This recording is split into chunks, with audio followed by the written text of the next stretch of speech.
Hello everyone. I hope you all are fine. I am Kanika Malhotra and हमने start किया हुआ है अपना चैप्टर 2 बीएसटी में क्लास 11th के लिए है ये वीडियो। और हमने अपना बीएसटी में चैप्टर 2 स्टार्ट किया हुआ था। हमने इसमें चैप्टर 2 में फॉर्म्स ऑफ ऑर्गेनाइजेशन पढ़ी थी कि कितने टाइप्स की होती हैं ऑर्गेनाइजेशंस। उसमें से सबसे फर्स्ट है सोल प्रोप्राइटरशिप। हमने कल की वीडियो में देखा सोल प्रोप्राइटरशिप, उसकी मेरिट्स हमने पढ़ी, डीमेरिट्स पढ़ी, उसके सब फीचर्स। हमने सोल प्रोप्राइटरशिप पूरा कंप्लीट कर लिया है और आज हमारा टॉपिक नंबर 2 जो है हमारा जॉइंट हिंदू फैमिली बिजनेस। तो आज हम जॉइंट हिंदू फैमिली बिजनेस के बारे में पढ़ेंगे कि जॉइंट हिंदू फैमिली बिजनेस क्या होता है। इसको देखते हैं। तो a joint Hindu family business is a unique form of business organisation found in India governed by the Hindu undivided family. यानी कि जॉइंट हिंदू फैमिली बिजनेस एक तरह का बिजनेस होता है। ये एक यूनिक फॉर्म है बिजनेस ऑर्गेनाइजेशन की जो सिर्फ हमारी इंडिया में पाई जाती है and govern by the Hindu undivided family. इसके फीचर्स पढ़ते हैं। तो सबसे पहला है फॉर्मेशन। बनता कैसे है बेटा ये? It is formed by members of a Hindu undivided family. Hindu की जो जॉइंट फैमिली होती है, जो अनडिवाइडेड फैमिली होती है, उनके मेंबर्स के through joint Hindu family business बनाया जाता है, जिसे हम HUF भी बोलते हैं, हिंदू अनडिवाइडेड फैमिली।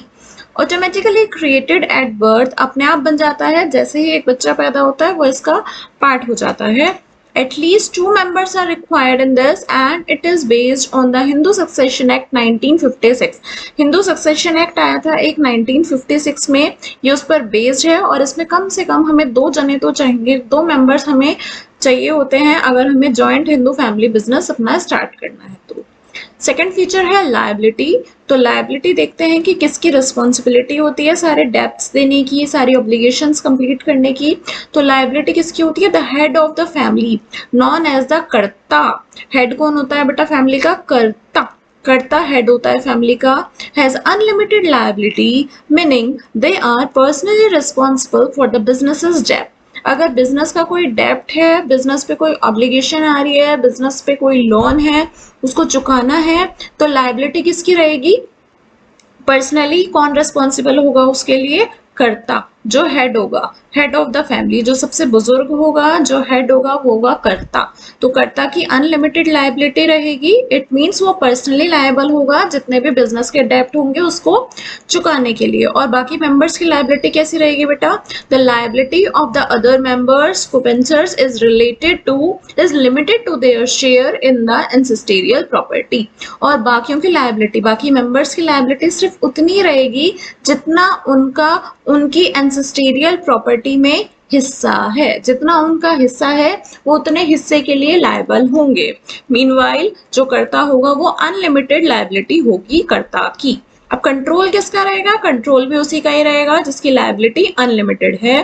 तो द कर्ता has complete control over the business, managing operations and making all की decisions. The other family members have limited influence and primarily act as advisors। जो बाकी फैमिली मेंबर्स होते हैं हमारे, वो एक एडवाइजर्स का काम करेंगे और इन्फ्लुएंसर का काम करेंगे। उनकी लिमिटेड, उनका जो कंट्रोल होगा वो बहुत कम होगा, ना के बराबर होगा बिल्कुल, लेकिन जो फुल कंट्रोल होगा जॉइंट हिंदू फैमिली बिजनेस में, पूरा पूरा कंट्रोल डिसीजन मेकिंग का, सारे ऑपरेशंस देखने का, सारे मेजर डिसीजंस लेने का, वो कर्ता के पास होगा पूरा कंट्रोल। और बाकी मेंबर्स क्या करेंगे? बाकी मेंबर्स उसको एडवाइस कर सकते हैं, बाकी मेंबर्स उसकी सुन सकते हैं, उसको अपनी राय दे सकते हैं, लेकिन जो मीनवाइल जो फाइनल डिसीजन होगा उसको लेने की जिम्मेदारी सिर्फ और सिर्फ कर्ता की होगी।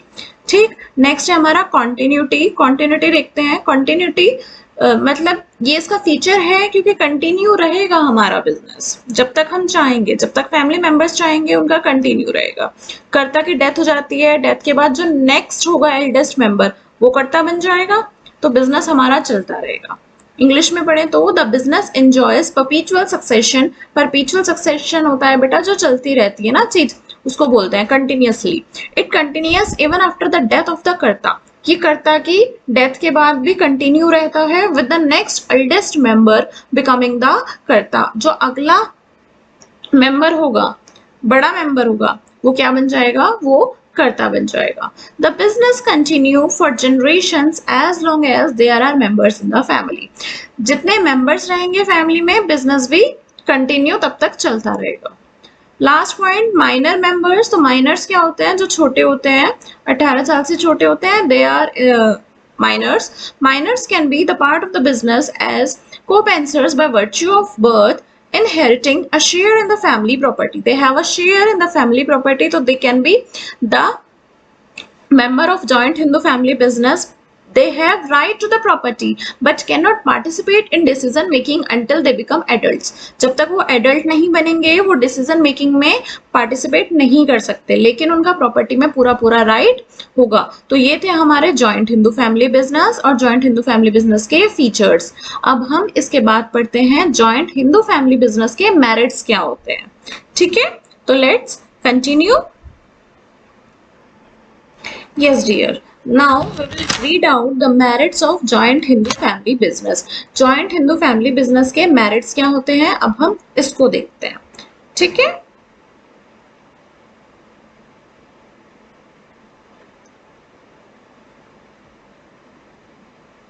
हाँ जी। तो जॉइंट हिंदू फैमिली बिजनेस का सबसे पहला मेरिट है इफेक्टिव कंट्रोल। कंट्रोल कैसा रहेगा, इफेक्टिव रहेगा। क्यों, जो करता होगा, हेड ऑफ द फैमिली होगा, उस पे उसका कंट्रोल रहेगा, पूरा पूरा centralised control, enabling quick decision making and consistent management. Decision making वो एकदम से ले सकता है क्योंकि उसको किसी से डिस्कस नहीं करना है, वो अपना डिस्कस करेगा भी तो वो होल सोल खुद ही होगा, सारा कंट्रोल करने वाला, सारे डिसीजंस लेने वाला। तो क्विक डिसीजन मेकिंग होगी इसमें और सारा इफेक्टिव कंट्रोल कर्ता के हाथ में रहेगा। ये इसकी मेरिट है जॉइंट हिंदू फैमिली बिजनेस की। Second, continued business existence. अभी हमने पढ़ा था जो ये वाला बिजनेस होता है परपीचुअल सक्सेशन होता है, इसकी एक मेरिट कि ये इंश्योर करता है कि जनरेशन आफ्टर जनरेशन से बिजनेस चलता रहता है। कर्ता की डेथ के बाद भी जो नेक्स्ट एल्डेस्ट मेंबर होगा वो कर्ता बन जाएगा, तो इसीलिए कर्ता की डेथ के बाद भी बिजनेस हमारा एग्जिस्ट करेगा। Then third point, third merit है limited liability of members. Members की तो लायबिलिटी जो होगी वो लिमिटेड होगी।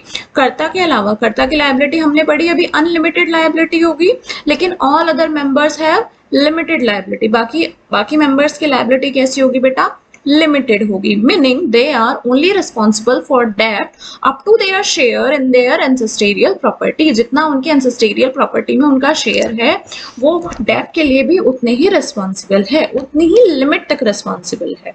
Next, increase loyalty and cooperation. Business is family owned, तो it means there is a strong sense of loyalty, unity, cooperation among members contributing to the business stability and growth। Business की stability भी होगी, business की growth भी होगी, और जो members हैं वो सारे एक साथ मिलकर रहेंगे तो लॉयलिटी होगी, यूनिटी होगी, कॉपरेशन होगा। धोखाधड़ी के चांसेस बहुत कम होते हैं क्योंकि सब एक दूसरे के साथ मिलजुल कर रहते हैं और काम करते हैं। तो that is joint Hindu family business. तो हमने जॉइंट हिंदू फैमिली के फीचर्स कवर करे, मेरिट्स कवर करी। अब हम लिमिटेशंस पढ़ते हैं। सबकी मेरिट्स होती है, लिमिटेशंस भी होती हैं कुछ, तो अब हम इसके बाद इसकी लिमिटेशंस पढ़ते हैं।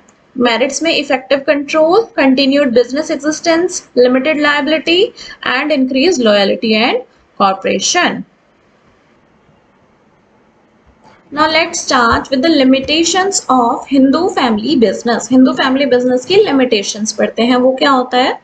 The limitations of a joint Hindu family business includes limited resources. Resources कम होते हैं. The business often struggle with raising capital as it relies primarily on ancestral property and the personal resources of family members. तो इसीलिए अब इसमें क्या होता है, इसमें पैसा लगाना है, पैसा घर से लगाना है, रिसोर्सेज की नीड है, वो घर से आएंगी या फिर जो पुरानी एंसेस्टेरियल प्रॉपर्टी हमारे पास है हमारी उन प्रॉपर्टी की वजह से आएगी। तो जॉइंट हिंदू फैमिली बिजनेस में क्या होता है, जॉइंट हिंदू फैमिली बिजनेस में लिमिटेड रिसोर्सेज होते हैं। सेकंड, अनलिमिटेड लायबिलिटी ऑफ कर्ता। इसको हम 3 बार पढ़ चुके हैं कि हमारा जो कर्ता होगा उसकी लायबिलिटी अनलिमिटेड होगी। इसका मतलब क्या है बेटा, इसका मतलब ये है कि वो उसके personal asset can be used to cover business debt. उसके पर्सनल एसेट्स का भी इस्तेमाल हो सकता है, जिसकी वजह से वो फाइनेंशियल रिस्क फेस कर सकता है। थर्ड, डोमिनेंस ऑफ कर्ता, ये भी इसकी एक लिमिटेशन है कि जो कंट्रोल होता है वो बिल्कुल कर्ता पे रहता है।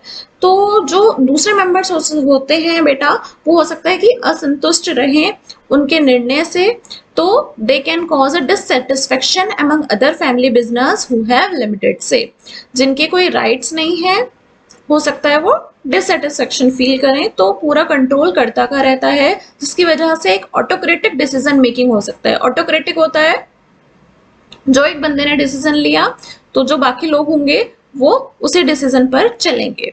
तो डोमिनेंस हो सकता है कर्ता का।